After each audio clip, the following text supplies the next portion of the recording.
নমস্কার, আপনারা দেখছেন সংকেত মিডিয়া, সোজা কথা সহজভাবে। নমস্কার, শুভ সকাল। আজ ঈশ্বর কথার 90তম পর্বে শ্রী শ্রী গীতা থেকে পাঠ। নমস্তে জলদাভাস, নমস্তে জলসায়িনে, নমস্তে কেশবানন্দ বাসুদেব নমস্তুতে।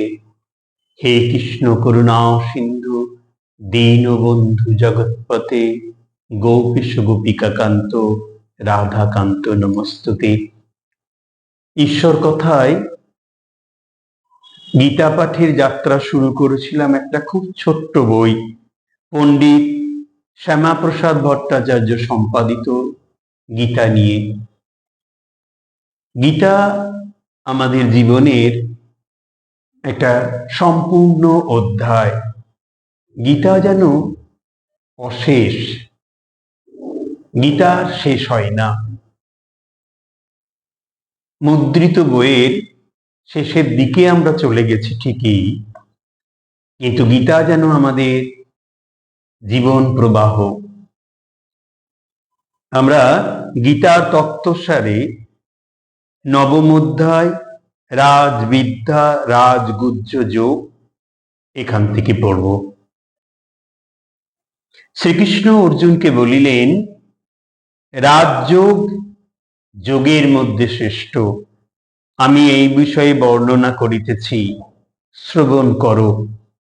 যেমন মহাশূন্য দেশের সর্বস্থান বায়ুময়, সেইরূপ আমি সর্বজীবকে আশ্রয় করিয়া রহিয়াছি, অথচ আমি বায়ুর ন্যায় অদৃশ্য। প্রলয়কালে ইন্দ্রিয়াদি সকল বস্তুই লয় প্রাপ্ত হয়, আবার সেই নশ্বর দ্রব্যের মধ্যে অক্ষর, অমর ও অবিনশ্বর বিরাজমান। প্রলয়কালে একমাত্র আমি জাগিয়া থাকি এবং আমা হইতেই নতুন প্রাণের উদ্ভব হয়। এইরূপ প্রলয় ও সৃজনের মধ্য দিয়ে সৃষ্টির বৈচিত্র্য লীলা চলিয়াছে। এই নিত্য পরিবর্তনশীল জগতে একমাত্র আমি সত্য ও ধ্রুব। সামান্য পরিবর্তনে মানুষ অস্থির হইয়া পড়ে, সামান্য আঘাতেই কাঁদে এবং মৃত্যুর জন্য ভীত ও ব্যথিত হয়। কিন্তু এই সকল বিবর্তনে আমি উদাসীন। কোনো দুঃখ, শোক বা ব্যথা আমাকে স্পর্শ করিতে পারে না। জ্ঞানীজন আমাকে বিশেষ চেনেন, তাহারাও এই পরিবর্তনে কোনো কষ্ট অনুভব করেন না। আমাকে লাভ করিবার জন্য কেহ কেহ তপস্যা করেন, আবার কেহ বা নিজজন অনুভব করিয়া আমার সেবা করে। যদি কেহ ভক্তি সহকারে আমাকে সামান্য ফুল ও জল দিয়া পরিতুষ্ট করে, তবে আমি তাহাকে সাদরে গ্রহণ করিয়া থাকি। যে আমাকে তাহার সর্বস্ব দান করে, আমি তাহাকে সানন্দে গ্রহণ করি। সেই জন্যে বলিতেছি, তুমি আমাকে তোমার সব কিছু উৎসর্গ করো, আমি তোমার সকল দুঃখ কষ্ট, দৈন্য পাপ তাপ হইতে রক্ষা করিব। ঘোরতর পাপীও যদি আমাকে আপন মন জন ভাবিয়া মন প্রাণ উৎসর্গ করিয়া ভালোবাসে এবং আমাকেই চায়, আমি তাহাকে সকল পাপ ভার হইতে মুক্তিদান করিয়া থাকি। হে অর্জুন, তুমি আমাকে মন দাও, আমার ভক্ত হইয়া আমার পূজা করো ও আমাকে নমস্কার করো, তাহা হইলেই তুমি আমাকে পাইবে।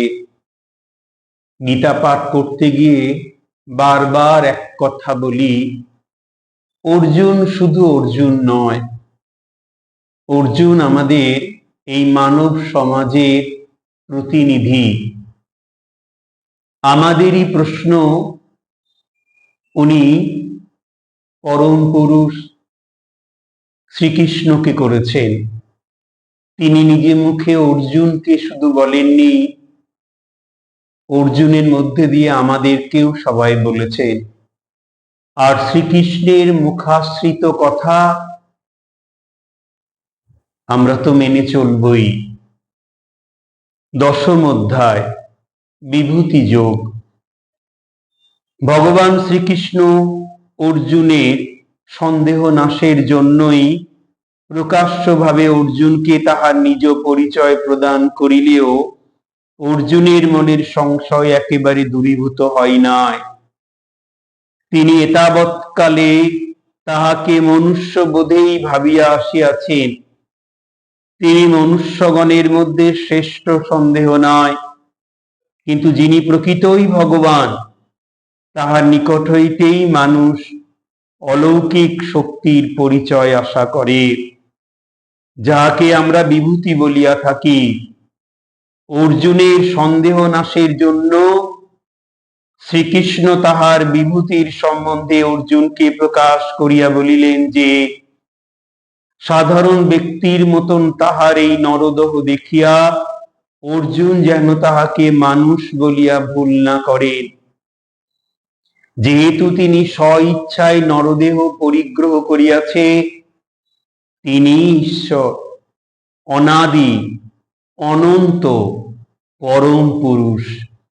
এই পৃথিবীতে সুখ দুঃখ, জন্ম মৃত্যু, ভয় ভাবনা যাহা কিছু সবই তাহারই ইচ্ছায় সৃষ্ট, এবং সেই সুখ দুঃখাদির সঙ্গে তিনি জড়িত, কিন্তু মানুষ তাহা চিন্তা করে না।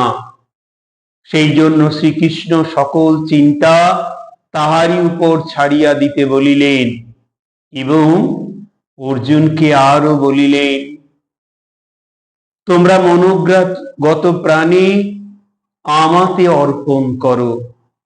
যাহারা এই রূপে আত্মসমর্পণ করে আমি তাহাদের সৎ বুদ্ধি সৎ পরামর্শ দিয়া থাকি এবং তাহাদের মনে জ্ঞানের আলো জ্বালিয়া দিই।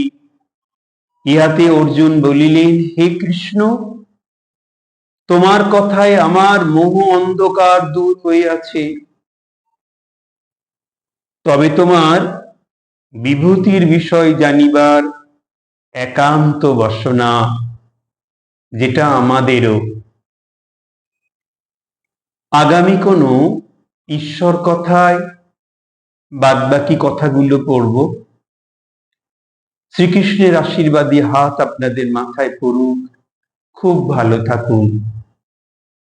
আগামী ঈশ্বর কথার ৯১তম পর্বে শ্রী শ্রী মায়ের কথা। নমস্কার। Subscribe our channel. Press the bell icon.